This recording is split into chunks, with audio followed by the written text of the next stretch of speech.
السلام عليكم سيادي ولالياتي الغزالات، مرحبا بكم مره اخرى. اليوم غنشارك معكم وصفات. غنبدا باولها لو فلون كراميل او شوكولا، ولكني في الكوكوط ماشي الفران، وكيوجد في 5 دقائق. ها هو واجد. غنبداو بالكراميل. بالنسبه للكراميل عندي تقريبا واحد 5 المعالق ديال السكر سنيده. غادي نضيف عليهم 3 المعالق ديال الماء. غادي نحطوهم فوق البوطه حتى يوجد لنا لو كراميل. وانتم ديك الساعات عينكم ميزانكم على حساب اللون اللي كتبغيو انكم تحصلوا عليه في الكراميل، غير ما تخليوش يتغمق بزاف اللون، حيت ديك الوقيته السكر كيتحرق. ملي كيتحرق السكر فالمذاق ديالو كيولي مر. لهذا خليو اللون ديالو بين وبين، يعني مائل من الذهبي حتى لو مارون، يعني حتى البني. صافي انا الكراميل ديالي هنايا وجد. غادي نكبو في كويسات او زليفات اللي عندكم اللي متوفر، بشرط انهم يكونوا كيدخلوا الفرن، يعني كيستحملوا الحراره. فغادي نكبهم وغادي نسيحهم على اطراف الكاس، الجنيبات ديالو.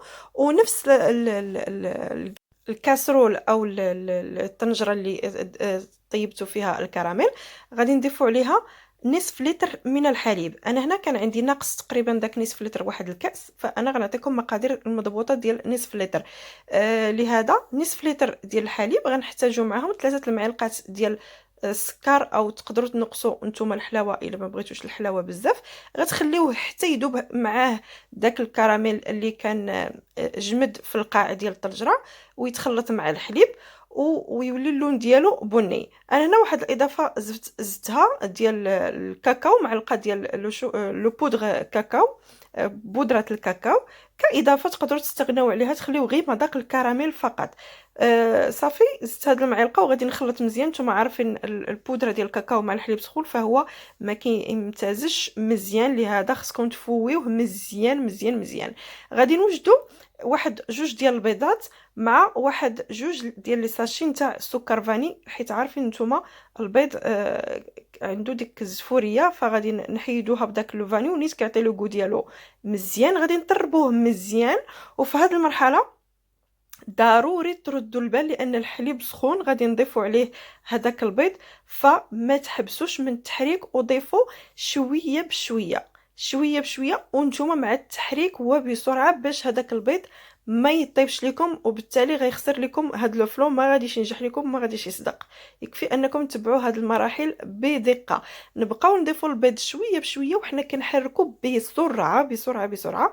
ولا خفتوا انه تكون كانوا شي تكتلات او خيوط ديال البيض، فاحنا غنديروا واحد الصفايه. انا هنا درت واحد الصفايه، عاد بديت كنكب الخليطه ديالي. منها كتحيد هذيك الرغوه اللي تكونات ليا مع التحريك، ومنها في حاله ما اذا كان شي خيوط ديال البيض فهي حتى هي كتحيد.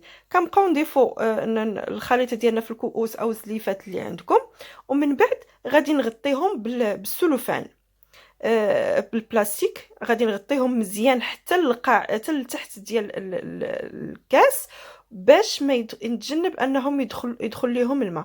هذه المرحله مهمه.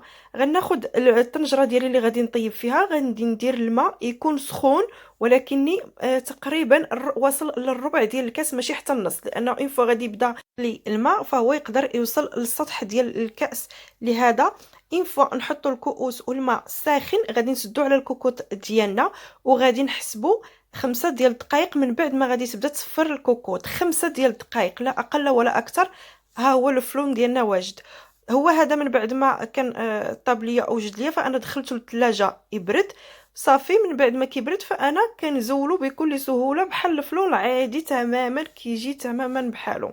غير ما تنساوش في المرحله ديال الطياب انكم 5 دقائق تحسبوها من بعد ما تصفر الكوكوط. 5 دقائق فقط. ها هو لو فلون ديالنا واجد. صافي هذا هو لو فلون ديالنا، كنقدموه بهذا الشكل. نتمنى انه يعجبكم وتجربوه وتردوا عليا الخبر. ودابا غادي ندوزو للوصفه الثانيه اللي هي عباره عن مقبله. جوج مقبلات غادي يكونوا بالباذنجان. غادي نحتاجوا المقبله الاولى ديال غنحتاجوا ليها الدنجال يكون من حجم صغير، كيجي فيها مزيان. غادي نقسموه على جوج، نقسموه على الطول وبالعرض على جوج، ولكن ما كنوصلوش للراس ديال الدنجاله. كان الدنجاله وين راسي الدنجاله كنقسموه على جوج. وغادي من بعد ما نكونوا غسلناه بطبيعه الحال وزولنا هذوك الوريقات اللي كيكونوا في الراس ديالو. ولا بغيتو تنقصوا حتى من هذاك الراس ديالو بالمقص تنقصوا منه. غادي نديروه يتبخر مع شي شويه ديال الملح، رشيشه ديال الملح غادي نرشوها من الفوق ونديروه يتبخر.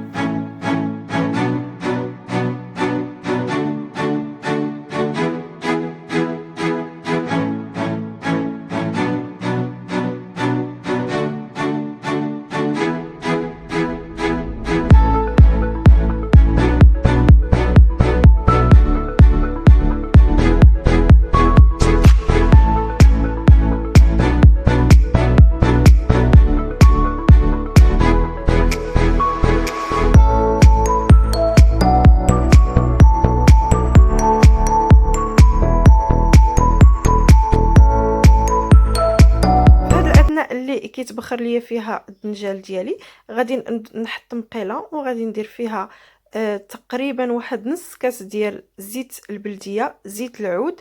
كثروا منها ماشي مشكل، فهو كيجي زوين ولذيذ بزيت العود. كندير واحد تقريبا 3 ديال الفصوص من الثوم اللي محكوكه او معبزه بالعبازه نتاع الثومه. كنخليو العافيه مهيله هنا باش الزيت ديالنا ما كتحرقش، غير يسخن داك الزيت فديك الثومه كتطلق في داك الزيت وكتجي مسمه مزيان. من بعد ما كتشحر ليا ديك الثومه في الزيت البلديه غادي نضيف واحد نص معلقه او راس معلقه ديال الخرقوم، وراس معلقه ديال الحار هنايا تقدروا تستغناو عليه الا ما كيعجبكمش او تزيدوا الكميه الا كتبغيو. هنايا معلقه كبيره ديال لاصوص طوماط او معجون الطماطم، حتى هي غادي نخلطوها مزيان. وغادي نضيفوا شويه ديال الربيع. هنا الربيع كيحتاج كميه كبيره، هنا عندي تقريبا واحد زلافه صغيره ديال القزبر والمعدنوس، تقريبا زلافه، لانه كيبغي الربيع كل ما كثرتو من الربيع كيجي لذيذ وزوين. صافي غادي نخلطوا هاد العناصر بطبيعه الحال على عافيه مهيله باش ما كيتحرقوش المكونات وحتى داك الربيع ما يطيبش بزاف. وغادي نضيف مليحه، شويه ديال التحمير وشويه ديال الكمون غادي نضيفهم من بعد، والخل. هاد الوصفه هذه ديال الدنجال كتبغي الحامض والخل، كيجي شي شويه داك الدنجال محمض، وكل ما كليتوه هو بارد كل ما كيكون احسن. فهاد الوصفه هذه كتصلح انها تنكل بارده، فهي كتجي منعشه وزوينه. صافي زدت هنايا تقريبا واحد 4 كاس ديال الخل، وغادي نخلط الكل مزيان واحد شويه، وغادي ندفع عليه البوطه وغادي نخليه يرتاح حتى يبرد. عاد غادي ندوزو نعمرو به الدنجال ديالنا حتى هو اللي غيكون برد وتسقطر من داك الماء اللي تبخر فيه، وغادي نكملو من بعد.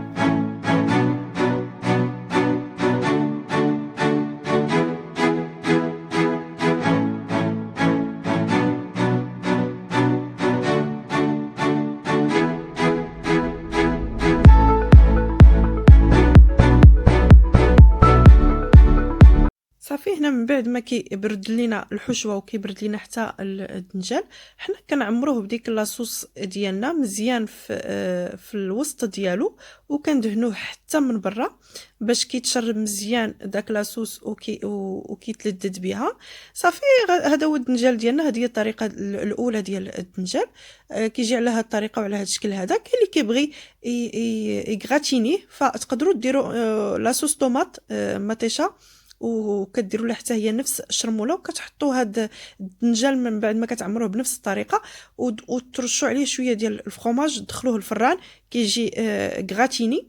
هذا هو الدنجال ديالنا المشرمل والمعمر. دابا غادي ندوزو للدنجال بالطريقه ديال البابا غنوج. بسم بالنسبه للبابا غنوش كلشي كيعرف ان كيجي بالصلصه ديال الطحينه. فحنا غادي ناخذوا بعد الدنجال ديالنا اول حاجه يا اما غادي نشويوه فوق البوطه يا اما غادي نشويوه في الفران. من بعد ما غادي نشويوه نديروه في بلاستيكه حتى يعرق مزيان، نزولوا ليه القشر الخارجي ديالو نحيدوه، وغادي نقطعوه هكايا دي مورسو صغار، يعني قطع صغيره، وغادي نمعسوه بالفورشيط مزيان. من بعد غادي نضيفوا عليه المكونات التاليه. غادي نحتاج فص ديال الثوم واحد فقط لان الكميه عندي قليله، وغادي نحتاج واحد 2 معالق كبار ديال يوغورت طبيعي بدون سكر. غادي نحتاج 2 معالق من صلصه الطحينه اللي هي اساسيه ورئيسيه في هذه الوصفه ديال بابا غنوش، والحامض او الخل اللي متوفر، او تقدروا تستعملوهم بجوج لانه الاكل الشرقي كيف ما كلشي كيعرفوا فهو كيكون حمضي بزاف، كيكون محمض مزيان، كيكون اغلب الاكل ديالهم فهو محمض مزيان. صافي 2 معالق ديال الطحينه، وهنا عندي تقريبا عصير حامضه وشويه ديال الملحه وواحد الخويط نتاع زيت الزيتون شويه فقط. صافي غادي نخلط الكل جيدا وغادي نقدمه بالصحه والراحه.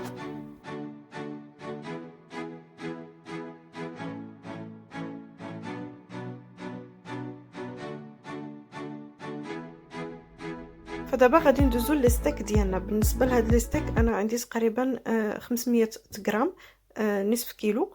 غادي نضيف عليها واحد 3 ديال الفصوص ديال الثوم اللي محكوكين او معصرين بالعصاره ديال الثوم. غادي نضيف شويه ديال الملحه، شويه ديال الابزار، راس معلقه تقريبا ديال الابزار، وشويه ديال الملحه عينكم ميزانكم، شويه ديال الزيت العود، الزيت البلديه، زيت الزيتون، وغادي نضيف واحد المعلقه كبيره ديال لاصوص صوجا. غادي نخلط الكل وغادي نرقد فيه نماغيني داك لو ستيك اللي عندنا، نخليوه الوقت الكافي حتى نبغيو نقدموه واحد 10 دقائق الاخرى او ربع ساعه الاخرى. ديك الساعه عاد نقدروا نطيبوه. كل ما تماغينا كل ما هو اصلا كيطيب دغيا فكيجي ملدد مزيان. صافي غنخلي الماغينات ديالي حتى يتماغينا مزيان ونبغي نقدمو عاد ندوز نطيبو. غادي ندوز نحضر المرافق ديالو. الروز غناخذ واحد المعلقه كبيره ديال الزبده، غادي نديرها في كاسرول، وغادي نضيف عليها زلافه صغيره ديال الروز كلاصي، ماشي داك اللي الحبيبات ديالو صغيره، لا الكلاصي الحبه ديالو شويه طويله. صافي غادي نقلي داك الروز مزيان في الزبده حتى شويه يتبدل اللون ديالو كيتغير. غنضيف عليه 3 ديال الزلايف اللي عبرت بهم نيت الروز، 3 ديال الزلايف منهم ماء مع شويه ديال الملحه، وعندي واحد غنزيد واحد شويه ديال الهيل مطحون. اللي عنده الهيل حبات الهيل صحيح صاين يقدر يزيدوا حبات، انا كان عندي مطحون فضفت واحد راس معلقه ديال الهيل فهو كيجي منسم زوين. غادي ناخذ مقيله باش غادي نطيب دابا الستيك ديالي. غندير فيها معلقه ديال الزبده وغندير شويه ديال زيت الزيتون. غادي نخليها تسخن شي شويه وغادي نبدا نطيب لي ستيك ديالي حتى يتحمروا مزيان ونحيدهم.